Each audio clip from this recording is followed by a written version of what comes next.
എല്ലാ സുഹൃത്തുക്കൾക്കും news bullet കേരളയിലേക്ക് വീണ്ടും സ്വാഗതം. വോട്ട് ചെയ്യാൻ പോകുന്നതിന് തൊട്ട് മുമ്പ് നമുക്ക് വി ഡി സതീശനെ ഒന്ന് കേട്ടു വന്നാലോ? അതുപോലെ ഈ ഇൻഷുറൻസ് പദ്ധതി നമ്മൾ ഈ ഉദ്ദേശിക്കുന്നത് പോലെയുള്ള ഒരു സാമ്പത്തിക ബാധ്യത ഉണ്ടാവില്ല. രാജസ്ഥാനിലെ ഞങ്ങളുടെ ഗവൺമെന്റ് ഏറ്റവും ഫലപ്രദമായി ഭംഗിയായി നടപ്പാക്കിയ ഒരു പദ്ധതിയാണ്.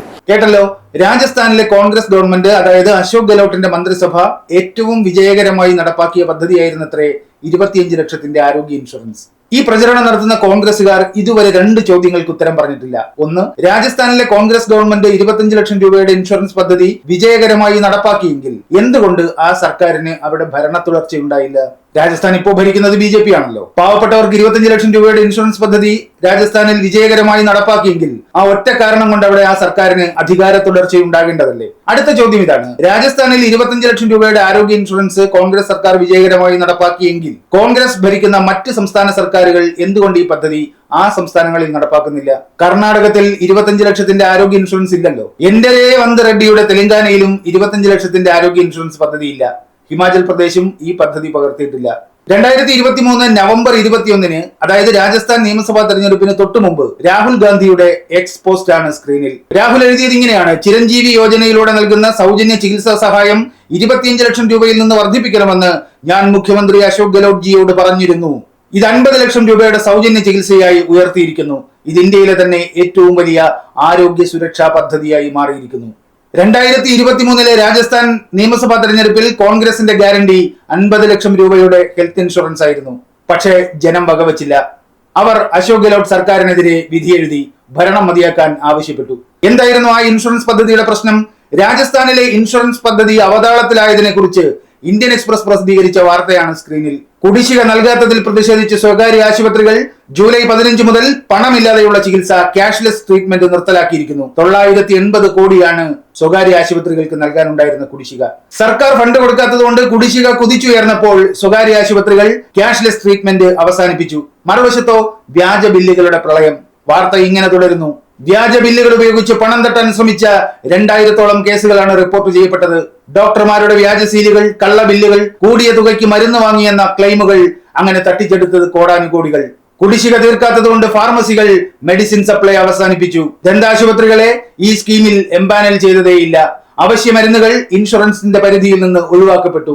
ഇങ്ങനെ ആകെ അലങ്കോലമായ ആരോഗ്യ ഇൻഷുറൻസ് പദ്ധതിയായിരുന്നു രാജസ്ഥാനിൽ കോൺഗ്രസ് പ്രഖ്യാപിച്ച 25 ലക്ഷം രൂപയുടെ ചിരഞ്ജീവി യോജന ഇൻഷുറൻസ് സ്കീം.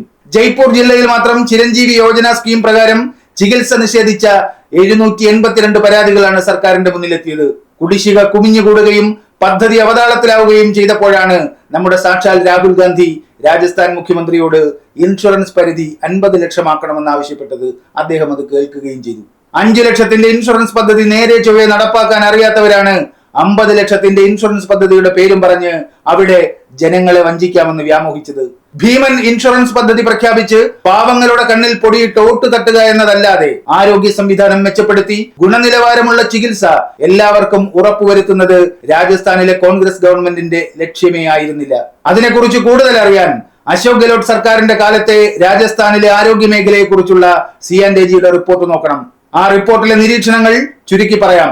സർക്കാർ ആശുപത്രികളിൽ ഡോക്ടർമാരുടെ 35% പോസ്റ്റുകൾ ഒഴിഞ്ഞുകിടക്കുന്നു. നഴ്സുമാരുടേത് 18%, പാരാമെഡിക്കൽ സ്റ്റാഫ് 55% ഷോർട്ടേജ്. ആവശ്യത്തിന് ഡോക്ടർമാരും നഴ്സുമാരും മറ്റ് സ്റ്റാഫുകളും ഇല്ലാത്ത സർക്കാർ ആശുപത്രികളിൽ 25 ലക്ഷം രൂപയുടെ ഇൻഷുറൻസുമായി ചെന്നിട്ട് എന്തു കാര്യം?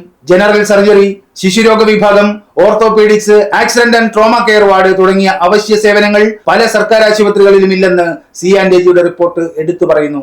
അത്യാഹിത വിഭാഗമില്ല, ഇന്റൻസീവ് കെയർ യൂണിറ്റ് ഇല്ല, ബ്ലഡ് ബാങ്ക് ഇല്ല. ഇതാണ് രാജസ്ഥാനിലെ മിക്ക സർക്കാർ ആശുപത്രികളിലെയും സ്ഥിതി എന്ന് റിപ്പോർട്ട് ചെയ്തത് CNAG ആണ്. അക്ഷരാർത്ഥത്തിൽ വെന്റിലേറ്ററിലായിരുന്നു അശോക് ഗെഹ്ലോട്ടിന്റെ കാലത്ത് രാജസ്ഥാനിലെ ആരോഗ്യരംഗം. ഈ കുത്തഴിഞ്ഞ സംവിധാനത്തിലാണ് 2023 ഫെബ്രുവരിയിലെ ബജറ്റിൽ 25 ലക്ഷത്തിന്റെ ആരോഗ്യ ഇൻഷുറൻസ് പ്രഖ്യാപിക്കപ്പെട്ടത്. ഡോക്ടർമാരും സ്റ്റാഫും ഇല്ലാത്ത രാജസ്ഥാനിലെ സർക്കാർ ആശുപത്രികളിൽ ഈ ഇൻഷുറൻസ് കൊണ്ട് എന്തെങ്കിലും പ്രയോജനം ആർക്കെങ്കിലും ഉണ്ടായിട്ടുണ്ടോ? മറുവശത്ത് വ്യാജ ബില്ല് കൊടുത്ത് കോടികൾ അടിച്ചുമാറ്റിയ മാഫിയ സംഘം മര്യാദയ്ക്ക് ചികിത്സ നൽകിയ സ്വകാര്യ ആശുപത്രികൾക്ക് 980 കോടിയുടെ കുടിശ്ശിക.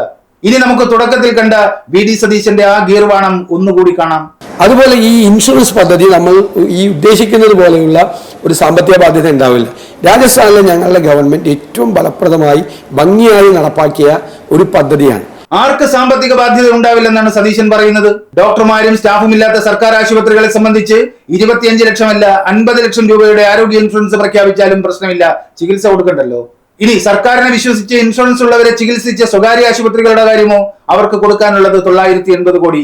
അതുകൊണ്ട് അവർ ഇൻഷുറൻസ് ഉള്ളവരെ ഇനി ചികിത്സിക്കേണ്ടെന്ന് തീരുമാനിച്ചു. ആകെ ചാകരയായത് വ്യാജ ബില്ലുണ്ടാക്കി കോടികൾ തട്ടിയ മാഫിയ സംഘത്തിന്. ഇതാണ് സാറേ രാജസ്ഥാനിലെ കഥ. 25 ലക്ഷത്തിന്റെയും 50 ലക്ഷത്തിന്റെയും ഒക്കെ ആരോഗ്യ ഇൻഷുറൻസ് അപ്രായോഗികമായതുകൊണ്ടാണ് മറ്റു കോൺഗ്രസ് സർക്കാരുകൾ പോലും ആ ചൂണ്ടയിൽ കൊത്താത്തത്. രാഹുൽ ഗാന്ധിക്ക് ഇതുപോലെ പലതും പറയാം. 25 ലക്ഷത്തിന്റെയോ 50 ലക്ഷത്തിന്റെയോ 1 കോടിയുടെയോ ഒക്കെ ആരോഗ്യ ഇൻഷുറൻസ് പ്രഖ്യാപിക്കാൻ കോൺഗ്രസ് മുഖ്യമന്ത്രിമാരെ നിർബന്ധിക്കാം. ഇതെങ്ങനെ നടപ്പാകും, എന്ത് ചെലവ് വരും, നടത്തിപ്പിലെ വെല്ലുവിളികൾ എന്തൊക്കെയാണെന്നൊന്നും ആലോചിക്കേണ്ട കാര്യം ആ കക്ഷിക്കില്ല. ബാലും തലയും ഇല്ലാത്ത ഈ അമുൽ ബേബിയുടെ വാക്കും കേട്ട് 25 ലക്ഷം ആരോഗ്യ ഇൻഷുറൻസ് പ്രഖ്യാപിച്ച് വെട്ടിലായ അശോക് ഗെഹ്ലോട്ട് ഇപ്പോൾ അധികാരം നഷ്ടപ്പെട്ട് തെക്ക് വടക്ക് നടക്കുകയാണെന്ന് VD സതീശനെങ്കിലും ഓർമ്മയുണ്ടാകണം. രാജസ്ഥാനിൽ പൊളിഞ്ഞു പാളീസായ ഈ ഗ്യാരണ്ടിയാണ് പാവപ്പെട്ട ഉമ്മൻചാണ്ടിയുടെ പേരിൽ കേരളത്തിൽ നടപ്പാക്കുമെന്ന് UDF പ്രഖ്യാപിച്ചിരിക്കുന്നത്. ആരാണ് ഇതൊക്കെ വിശ്വസിക്കാൻ പോവുക?